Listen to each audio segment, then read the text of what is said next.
Christmas, you son of a bitch. But in Tales from the Crypts and All Through the House, the holiday serves as the perfect backdrop for tinsel-tinged terror.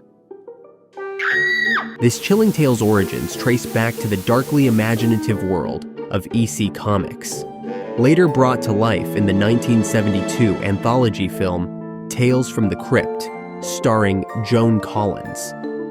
Combining festive cheer with festive fear, this story has evolved into a holiday horror classic. Let's start by turning back the pages of time to the blood-soaked world of EC Comics. In the early 1950s, EC Comics revolutionized the medium with titles like Tales from the Crypt, The Vault of Horror, and The Haunt of Fear.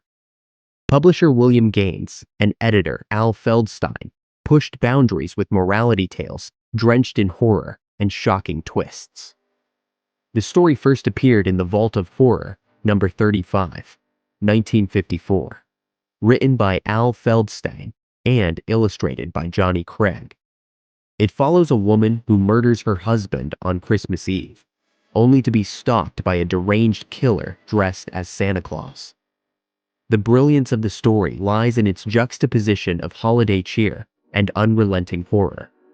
Christmas, the ultimate symbol of innocence and goodwill, becomes a backdrop for greed, betrayal, and terror. True to EC's style, the grim moral is clear: no crime goes unpunished. In 1972, the story made its first on-screen appearance in the British anthology film Tales from the Crypt, directed by Freddie Francis. Francis was a veteran of the horror genre, known for his atmospheric work with Hammer films. Working on classics such as Dracula has risen from his grave, and The Evil of Frankenstein brought a sense of dread to this adaptation.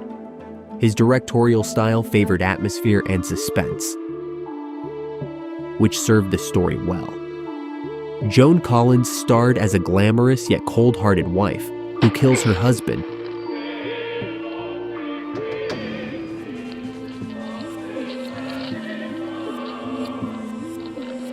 to claim his life insurance. The film closely follows the comic's plot, emphasizing suspense over shock. Collins' performance is chillingly restrained, with little dialogue, relying on her expressions to convey panic as her plans unravel. Much of the tension arises from the contrast between the peaceful Christmas setting and the violent events unfolding.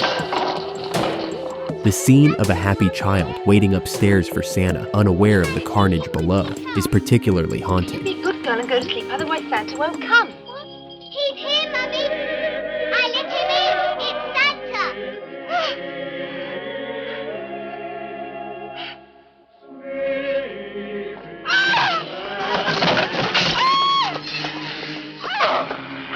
Santa. 17 years later, the story was reimagined for HBO's brand new Tales from the Crypt series.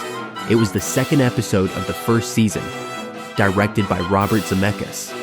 It aired not during the holiday season, but during summer. Known for his dynamic style directing movies, including Back to the Future and Who Framed Roger Rabbit, Zemeckis added sharp cinematic energy to the episode. The script, penned by Fred Decker, writer on films including Night of the Creeps and The Monster Squad, balances dark humor with horror while staying true to the comic's grim twist. I didn't kill him. Santa did it. Didn't you, Santa? Mary Ellen Trainor, who was married to Zemeckis and well known for her roles in the Lethal Weapon movie series, plays the wife as frantic and unhinged, contrasting Joan Collins' icy composure. Meanwhile, Larry Drake's deranged St. Nicholas is grotesque and monstrous, with a maniacal laugh that turns this jolly holiday into the stuff of nightmares.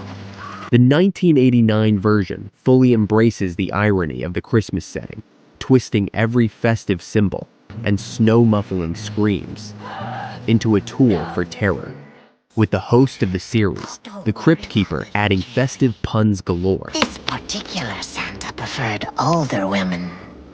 In pieces, that is. Both adaptations weaponize Christmas imagery to heighten the horror. The 1972 version uses the holiday as a suspenseful backdrop, while Zemeckis' episode leans into its visual irony. Even the snow, often a symbol of purity, becomes a sinister force, muffling the killer Santa's footsteps as he stalks silently in the night. And what about the killer Santa? A chilling subversion of Christmas innocence. In the 1972 film, Santa's menace is understated, almost spectral. But in the HBO adaptation, Larry Drake transforms him into a relentless force of chaos, with wild eyes, a grimy costume, and a deranged laugh. This grotesque figure embodies EC Comics' talent for corrupting comforting symbols, making Santa Claus an unforgettable villain.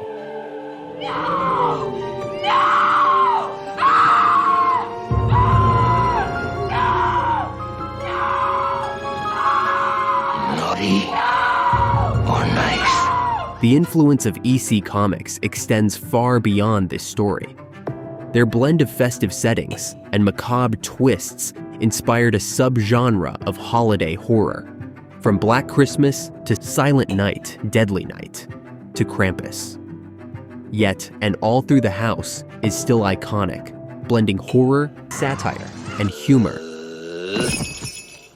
to create a fear fest. He's got an axe! So, this Christmas, as you hang your stockings and trim your tree, remember not every man dressed in red and white comes bearing gifts.